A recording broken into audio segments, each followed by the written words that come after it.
Welcome back to the Purposeful and Profitable Podcast. I'm your host, Yvonne A. Jones, and I'm so glad you're here for another conversation about building businesses that succeed because they matter. This is episode 9, and today we're talking about something that keeps both entrepreneurs and organizational leaders up at night. And that is, how do you scale without losing the very connections that got you here? Before we dive in, let me share a number with you that stopped me in my tracks. According to the US Small Business Administration, 68% of customers leave a business because they feel the company doesn't care about them. Not because of price, note, not because a competitor offered something better, but because they felt invisible. Think about that for a moment. More than two-thirds of the people walking away aren't leaving because of technical failures. They're leaving because they don't feel valued anymore. Even if this hasn't happened to you yet, this statistic is a powerful invitation to pause and take stock. How are your clients and customers actually experiencing your growth? Let me tell you about Sarah. Sarah started her consulting practice 8 years ago with just a handful of clients who knew her, trusted her, and referred everyone they knew to her. Sarah was responsive, thoughtful, and deeply invested in their success. Her clients felt like partners. Fast forward to today.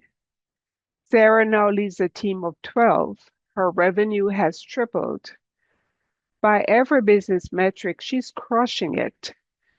But recently, she got an email that really shook her. One of her original clients, someone who had been with her since year one, was moving to a competitor. The reason?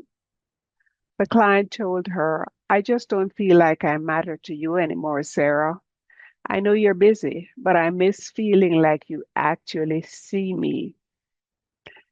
Sarah called me in tears. Yvonne, she said, I built this business on relationships. How did I become the kind of leader who makes people feel invisible? I paused before I replied because I could feel her pain over the phone. With empathy, I reminded her of this important point. Growth doesn't have to cost you connection, but to retain connection with your loyal customers as you scale, you have to be intentional. So, whether you're a solopreneur expanding your client base or an executive leading a growing team, the challenge is the same. As you scale, you start relying more on systems, automation, and delegation. All of these are necessary and they're all good. Let's face it, if you started out using spreadsheets, it would be impractical and inefficient to continue doing so as you scale. But somewhere in that growth, it's easy for the human element to get lost.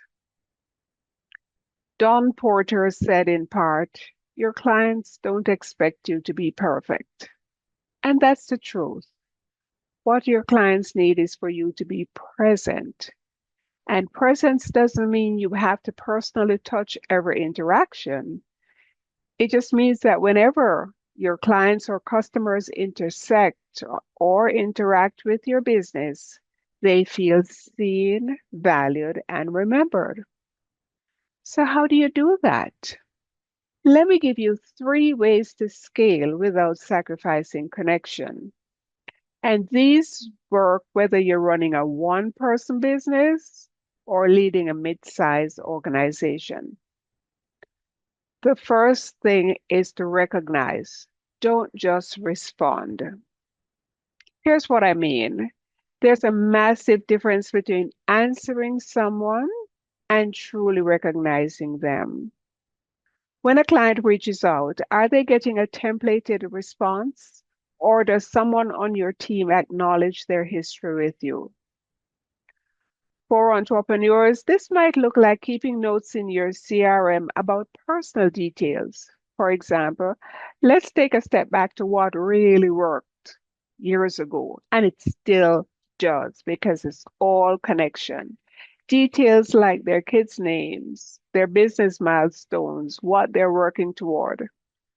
Then, when you respond, or someone who represents you, you can reference those things. For example, it could be like, "Hey, Maria, how did your daughter's graduation go?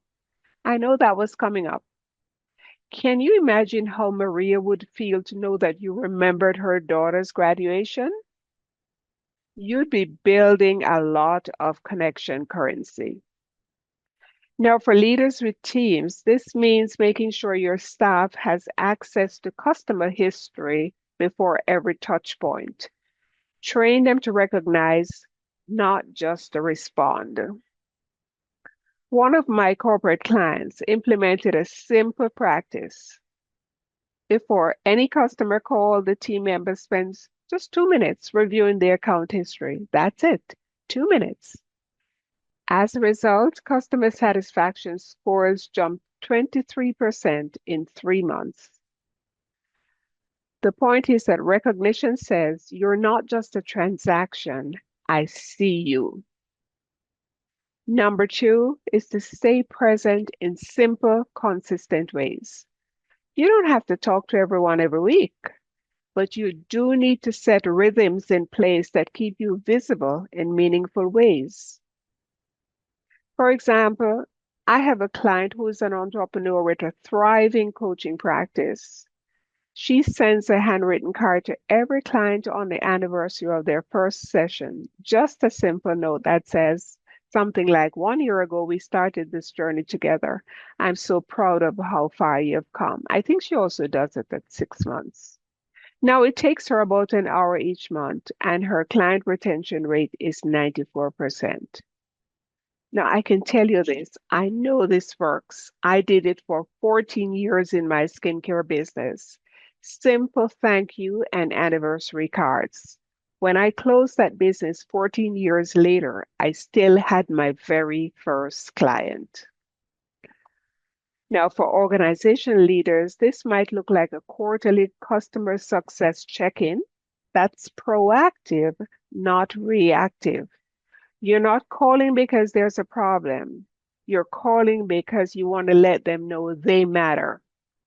One VP with whom I connected, he started a top 50 client connect coffee chat series. It's a top 50 client coffee chat series. Once a quarter, he personally reaches out to their top 50 accounts just to say thank you and ask how things are going. No sales pitch, just presence. Remember that presence builds trust. Absence erodes it. It's just that simple. And now we're at point number three. Keep a human step in every process. We readily acknowledge that automation saves time, but it should never replace care. And as you build systems, ask yourself, where in this process, where in the customer journey can we add a human touch point that makes someone feel valued? Let's go back to Sarah for a moment. After that wake-up call, she restructured her client onboarding. Yes, there's still automation, welcome emails, portal access, scheduling links. But now every new client also gets a personal 3-minute video from Sarah, welcoming them by name and sharing why she's excited to work with them.